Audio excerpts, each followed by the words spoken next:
It is I, the most obnoxious dog mom.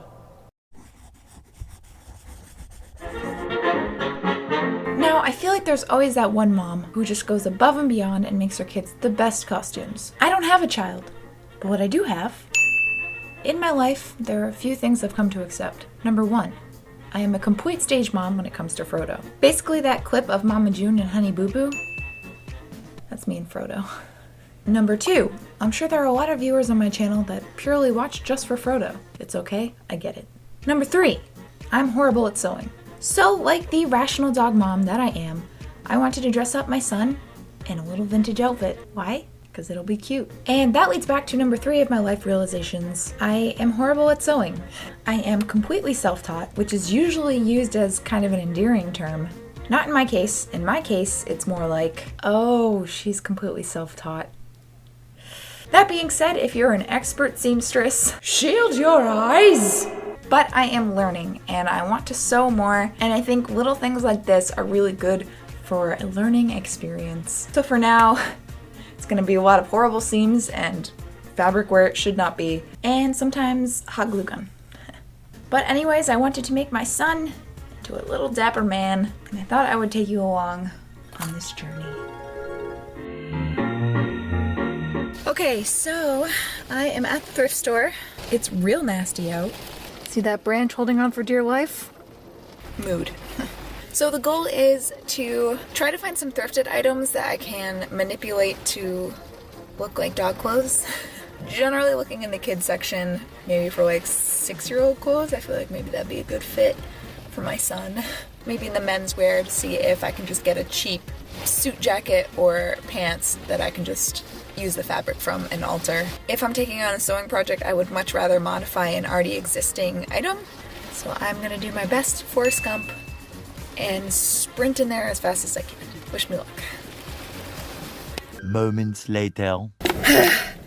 Yuck. That's nice. So I got this just basic pair of trousers that has an elastic waist, and it's pretty big, so the more fabric I have to work with. A little kid's colored shirt. I got this big old men's blazer, velvet, very hobbity. I know that velvet can be a biatch to work with when you're sewing, but this is just the kind of power vibe I want Frodo to give off. So I'm gonna see if I can make these work. What is all this? Sit. What is that? Wow. It's me and my son.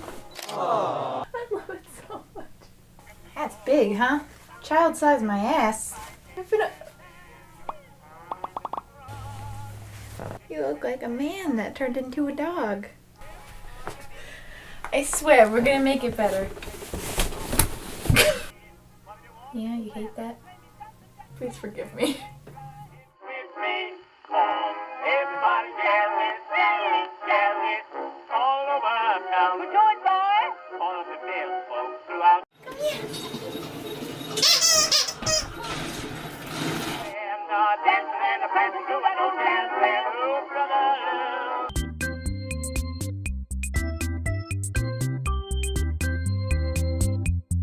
So for the pants, what I ended up doing first was cutting off the elastic waistband and then fitting it to his little waist and then just marking off where to cut that. For the pants cuffs, I took my own elastic and some of the extra fabric from the bottom of the pants, folded that over, and then marked off where I wanted to sew, and then sewed it. Ta-da! To slide the elastic through, I used this fancy little doohickey and just slid it through the fabric until I could reach it at the other end. I then sewed the two ends of the elastic together, and voila, you have two little foot cuffs. For making the pants his size, I just followed the measurements that I took of his little body. Please tell me I'm not the only one who would rather distort her whole body like this rather than just get up and move. I then marked off the shape of them that I wanted with the pins, keeping most of it intact so that I wouldn't have to do as much work. That's so funny. Who is he? I then turned it inside out and sewed along these pins.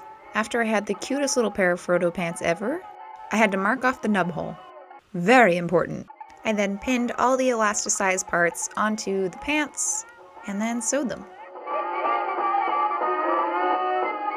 For the nub hole, first I tried to do a fancy little setting in my sewing machine, and that didn't work out very well, so I tried to do it by hand, but then realized that was going to take me 3.3 billion years, so I said f*** it and moved on. Hi. Normal outfit? Maybe. Surprise, bitch. On second thought, velvet might be the actual worst decision for a pet jacket in the entire world.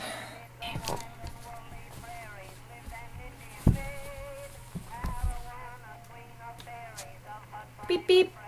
Just roll on out, Autobots. I'm gonna get rid of those bulging shoulder pads, that's for sure. I want you to feel powerful and successful, but I think that's just a little too much. The jacket was definitely the hardest part for me, but I tried to just follow those measurements that I took earlier and just ended up ripping off the sleeves altogether because it made it a lot easier.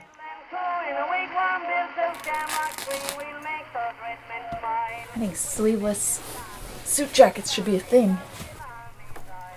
Guess that would just be a vest. After ripping out the lining completely, I decided I needed to make the armholes a little bit smaller, so I pinned the fabric around it, trying to match some existing seams that were already there so it would be less noticeable? Question mark. And then what I'm doing here, which you can clearly see because I'm very good at framing my shot, is that I am pretty much doing what I did with the pants and just making the sleeves much thinner. I then sewed that on to the body of the jacket, but they were a tiny bit too short, so I decided to add the little cuffs with the buttons back onto it, and I had to make that a little bit smaller. So I pinned them on in a way that they would look rolled up, which honestly was probably the most confusing thing I've ever done in my entire life. It's fine. I then added on a couple of decorative buttons, and I also ended up putting the lining back in the lapel because I knew that it was going to be flopping open and it was just a mess down there. So the lining definitely helped to restore order. For the vest and shirt, I knew from the beginning that I just wanted to really use the collar and the first few buttons for this and not the sleeves because I knew they were going to be a little too tight on him. So I ended up cutting off what I didn't need, only seeing what you need to see of the white shirt. I then hot glue gunned it because my brain physically could not compute a good way to sew this, so I just, did what I could, but it got the job done, so I took the child size hat and basically cut along the seams, pinned it from the inside, and then sewed it. Then with the help of my not so eager assistant, I tested out the length of the elastics that I wanted. I then just super glued the elastics onto the hat. You looking a little scruffy. I think we need to do one of those makeover montages. What do you think?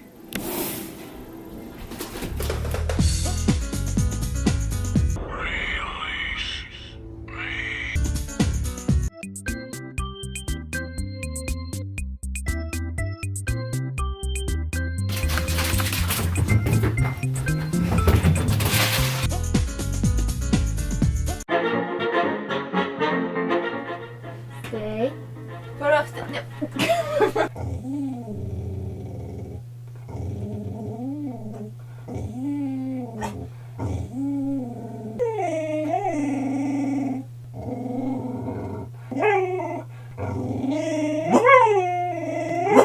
Stay. Look at Mama. Frodo. Frodo. Welcome back. So I thought we would look at the outfit in a little bit more detail. So starting off with the little pantaloons. Oop, here they are, including the nub hole. These were still a little too loose on him and we had to keep hoisting him up like a diaper on him, but I think they did the job and the nub hole was... So the vest and the shirt combo actually came out really cute for being hot glue gunned. I think the next family occasion that we're going to, this will be making an appearance because it's so freaking cute on him. The jacket. The inside is atrocious. So I warn you now, if you have any heart problems or you're expecting, you might want to look away. Oh God. I don't want to talk about it. You know what? I am pretty dang proud of this little coat. This literally took me so long to make. And for a very, very novice sewer, it's not the worst. Sleeves are actually the bane of my existence. This sleeve came out a little bit better.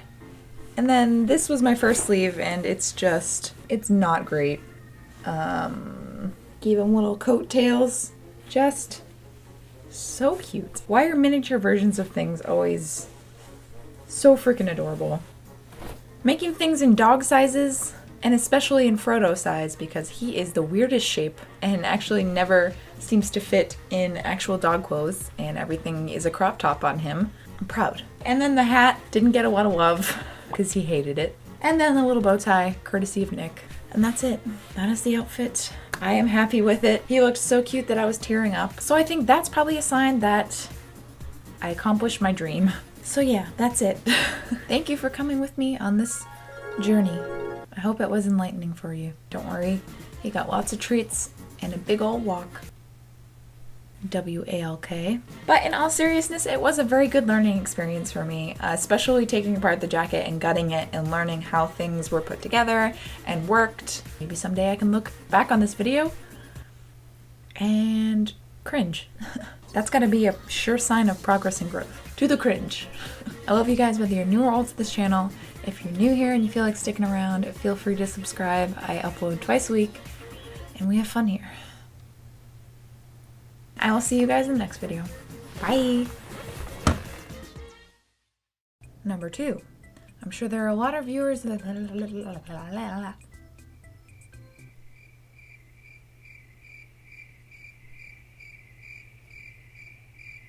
Yes, I'm talking to myself in my car. Hello.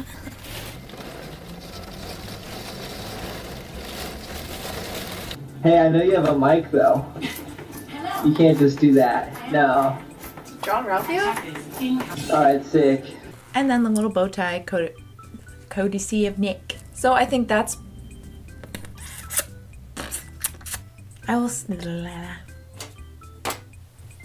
Where is my tape measure? Look at Dr. Doolittle. Nutty professor.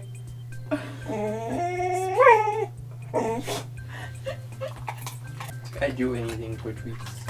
I would do anything for treats, but I won't do that. Now I gotta edit all this hours of footage. Help.